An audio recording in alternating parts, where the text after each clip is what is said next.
সরকার তোমাদের ফ্ল্যাট দিছে, এই দিছে, ওই দিছে, ওই বাস্তবায়নের দিক থেকে আমরা এখনো কিচ্ছু পাই নাই।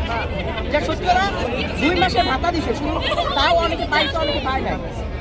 2 মাসের ভাতায় অনেকে পাইছে, অনেকে পায় নাই। এখন যারা পায় না এমনও দেখা যাচ্ছে যে রিক্সা চালাতে নিযুক্ত হয়েছে, তার পা কেটে ফেলছে, সে তো রিক্সা চালাতে পারবে না। সে 1 মাসের ভাতা 15,000 টাকা দিয়ে কী করবে?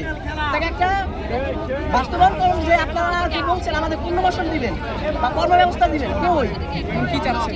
এখন আমাদের চাওয়া একটাই, আমাদের কোনো কিছু দাবি নাই সরকারের কাছে, আমাদের সেফটিটা দিক। আমাদের যে বিকল্প সরকার বা পরবর্তী সরকার এসে, বাংলাদেশের পরবর্তী সরকার এসে যে আমাদের আমরা যে খুনের শিকার হব না তার নিশ্চয়তা করি।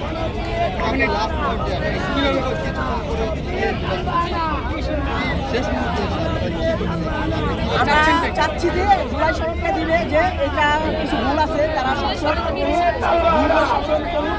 করার পর তারপরে আমাদের জুলাই সড়ক দিবে। কারণ এখানে আহত শহীদ ফ্যামিলির দাম মানে এই আছে, নাম আছে, বাট আমাদের আহতরা আমরা শুধু জিন্দা লাশ, একটা পা নাই।